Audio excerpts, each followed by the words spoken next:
filling it up with more awesomeness because we now welcome in one of our all-time favorites, national champion quarterback, dual threat analyst. He is Uncle B, Blaine Fowler. Welcome back to BYUSN. Good to see you guys. Hey, I'm excited. I don't know if you guys know this, but they hired me as an interior designer to design the new for Studio B? Yeah, I'm all over it. Then I'm not worried. I'm all over it. No, I'm the one with all of the taste. I'm not worried. So when you guys get in there, you're going to be blown Are you away. Consulting with your wife, Brenda, though? Because that matters. I ask her stuff. Well, okay. It is a little bit of a concern that I'm doing all the design and I am colorblind. So that's a bit of a problem. Mild issue there. That's the question about, is Brenda consulting? So Brenda consults on colors, like textures and design and all that. Like, I'm money. You're on it? Okay. When it comes to color, I'm like, hon, what color is that? Did the pink slash... And by the way, every day that I get dressed, I have to go ask her, does this go with this? And she looks, sometimes she just goes, no. That's every man. That's every man, Blaine. Not just no, but oh my gosh, no. Like, how can you not see colors? I'm like, no, I cannot see them. So you can't go Allgeier with checkers. The emphatic no. Yeah, it's like a disgusted no. Okay, so you've got strong arm game. I want you to break down Spencer's flex here from the ping pong tournament. I heard about the flex. Really? Okay. Okay, but pretty good, right? Not size-wise, he's making progress. That's where we want to be. See the right arm? See that little vein that's coming across the forearm and attaches down to the fold of his arm? Yeah. That's good. That's a sign he's been working. He's getting a little more vascular. The veins, the sign. The little vein thing is doing good. But what about the overbite here? And that it looks like, here's the thing. You got to make it look effortless. It was like a half flex. With the teeth thing. Can I flex for real? Is that better? Yeah, that looks better. Is that better? Nice. With the tooth thing, it makes it look like it's too much effort. It has to look easy. And then the other thing is, I'm going to work on some definition with him. We got to do a little more high reps, and we're going to do some flush sets. We're going to do buddy curls, and because we're going to get that peak to come out in his bicep with the buddy curls. And buddy curls are like, we just stand right across each other with a curling bar, and I just do as many as I can do. I hand it to you, do as many, and we just keep handing it back and forth for like 6 sets till you get so pumped up. Then when you do this, it's nothing. Then it looks like a Blaine. Nice. It's effortless, and the veins are they're just popping out. Working. It's a work in progress. Well, thanks for I may coming be on the show, colorblind, but I can tell vascularity and the peak in his biceps like nobody. You can see. Like nobody. That's good. We've discussed more vascularity than I ever thought we would in the history. There's so much vascularity. See, like we can get more. We can peak those biceps up and make it look easier. I think we're going to be in better shape. And then we're going to get him. We're going to get him cut a little bit too with a little more high rep work. So sounds like a lot of work. You want to know what though? Not bad actually. It's like I hadn't seen. Is it good or is it not bad? It's good. Tell me what it is. It's not great. It's not great. It's good. It's good. But remember, good is the enemy of great. It's true. I don't know who said that. Was that Jack Welch from GE? It was probably. Somebody said good is the enemy of great. Just say Winston Churchill. You don't want to be satisfied with good. Spencer's looking for great. I don't want 8 to 9 wins for BYU football. No. I want 10 plus. I want great. Well, it depends what year we're talking about. Yeah. If it's next year, I would take. I'll take 9. 8. No, I'll take 9. 8 to me is a little disappointment. I'll take If 9. BYU wins 11 games this year, I will hire Blaine as my personal trainer. That will happen. You don't even need to hire me. Just show up with me. Okay, fair enough. Done. We're excited because there are a number of things happening. Not only are you here to help us out on BYU Sports Nation, but you're here to promote the season premiere of After Further Review. And what people need to realize is when we premiere this, that means we're on the doorstep of fall camp. We're ready to go. Football season's here. 39 days for the first That's game. what it signals to us, and that's what it should signal to everyone else. We're ready to start doing previews, but the first thing we're going to do is we're going to take a look back. And we're going to highlight every game of the season last year for Tyler Allgeier and talk about what a magical year it was and the impact that he had on this program. It was phenomenal. And you know what the fun part is here we are really early in NFL. NFL camp's just getting going, and already Tyler's getting a lot of run with the media in Atlanta. They're already talking about, could he be the most impactful rookie running back in the league this year? And so I think it's great timing to talk about Tyler, and everybody needs to watch him.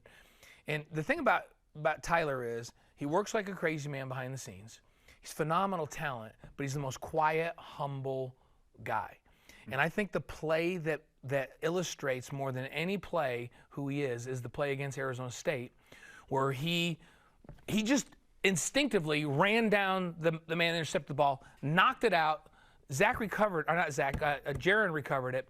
But then the reaction of Tyler after that. Do you guys remember what he did? Nothing. Got ready for the He next just walked off. He's like, he went to the huddle. Like, okay, let's go. It's like, yep, that's what I was supposed to do. Therefore, I did it. Now we got the ball back. Let's go back to work. That's Tyler Allgeier in a nutshell. So we're so excited to kind of celebrate him in the show tonight. So if he's not great, BYU probably goes 8-5. Like if he yeah. was good, 8-5. Yeah. It took him to beat Utah State and Washington State almost single-handedly. Yeah, It was unbelievable. And remember, good is the enemy of great. He was great. That's I how think BYU Winston gets Churchill said that. That's crazy. What is that? I don't know who said it. Anybody that wants to tweet at us and tell us who said good is the enemy of great, because I don't know. I know I need to credit somebody for that statement, but I don't remember. Listen, you don't want to be this. It's a you want to be book. this. Actually, that's looking. You've made some progress since that picture, for Pete's sakes. He's over here pumping like while we're doing the interview. Good is the Enemy of Great is a book by Kurt Reese Peoples. So there you go. Okay, very it's a good. Book title.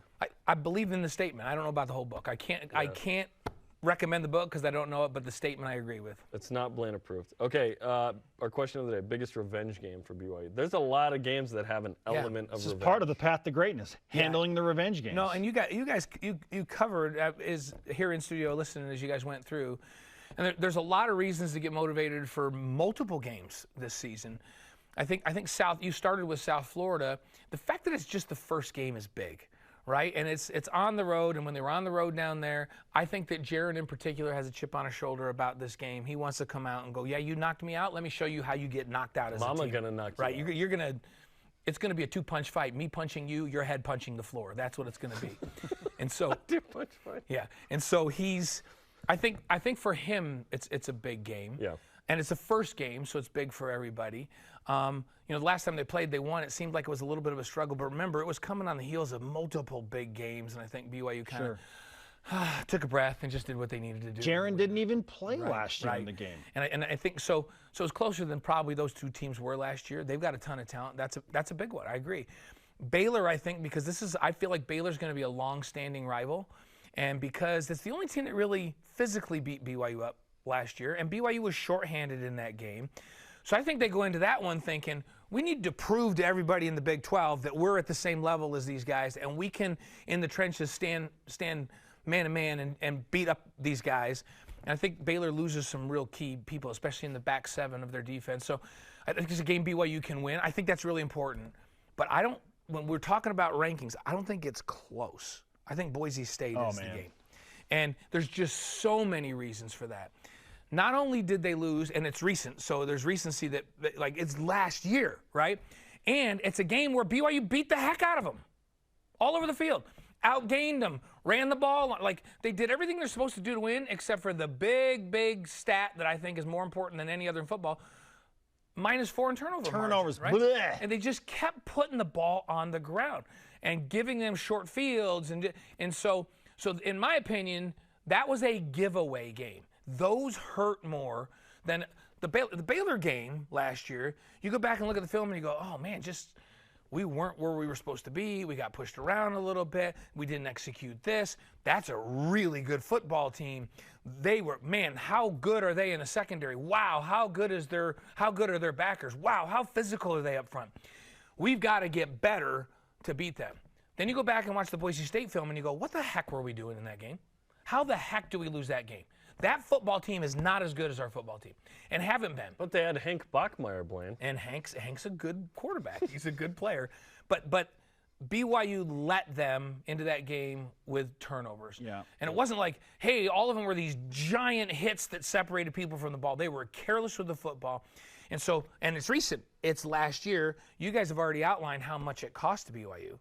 Could be millions of dollars because that could have been the difference to being in New Year's 6-9. You're looking at 11-1. Right. With the only loss to Baylor. Let's not talk about it. The Big 12 champs. So an acceptable I think loss. that one, and now add on to that, they're not going to play him. And this is a good regional rivalry. And BYU should be grateful to Boise State for partnering with them over this independence time. I've got a lot of gratitude for Boise State. But they're kind of like brothers to BYU. And you want to beat your brother bad, right? Especially if you're not going to see him for a while. Like the fact that BYU just beat Utah and they don't play him this year is awesome. And they don't play him next year either. Right? That's awesome. They've got to sit on that thing for 3 years. We're going to play in a bowl game against each other. This year? Like 2015. No, we're going to do it again. This year, BYU and Utah are going to face each other in New Year's Six Bowl. How about that? Oh, that would be epic. But it stings more when you don't play for a while. And so this Boise, it's BYU's brother. Let's face it, they've been a good brother. You got to beat your brother. Yep. And now they're not going to play him for a while, so you got to let your brother just sit on that thing for a while. This game is huge. And they proved the year before they can go up on the blue turf and they manhandled Boise State up there. That was more indicative of who BYU is than the turnover game last year. Well, that's for me the one. BYU manhandled Boise State so much in 2020 that it took its quarterback. Yeah. Yeah. Cade Finnegan. You're with us now. I just watched that nonsense. I want to be down there. Yeah, get me out of here. Blaine Fowler's on BYU Sports Nation. Camp starts next week. 39 days away from the first game. Yes. What are your biggest question marks about this BYU team going into camp? Because we've waxed on about how solid they are in so many places. What's your biggest question mark? Linebacker is such a key to run stopping, and his run stopping is the #1 goal of this defense every year. And remember, in the Baylor game, they did a poor job of stopping the run. In some of the games they've lost over the last couple of years, it's been their inability to stop the run. They were decimated at linebacker last year. Been watching the guys in offseason. I think Peyton's back to full speed. Keenan is healthy, but I feel like when you have a knee injury, it's a two-step process. It's the physical healing, and the doctor's saying there's nothing wrong with that, now go, and getting out there in practice for the first time going full speed and trusting in your mind that you're healthy. So he's got to, I'm going to watch him and key on him in fall to see if he's going to make that transition and be 100% back. Because when he's 100% back, and you have both he and Peyton, Ben Bywater a year older, and Thule, these guys, this is a great run-stopping group of backers that were all hurt down the stretch last year. But I think Peely is the downhill, nasty guy that will go just stop people and set the tone against the run. You have to have him healthy to have a special year. And then I'm really interested to watch the depth and see how that develops, with Josh Wilson, that whole group that is behind Morgan Piper. And they have some guys that play situationally when they're in against spread teams and that. How does that depth develop? Because if they have a rash of injuries again, can they survive that? Can they play better? That's the one position I'm really ISOing on during fall camp. Where's Chaz Ayu going to be? Because we've been waiting for Chaz to kind of be this star, right? And he can be. We just need to see him, I guess, healthy for a full season. And, we just talked about this two-step process. I feel like for Chaz, every time he gets healthy in both of those aspects, so he's healthy physically, then he goes out, and then you see him just make progress, and then you go, okay, this is the physical guy with all the instincts we're talking about. He's flying to the ball. Then he has another injury.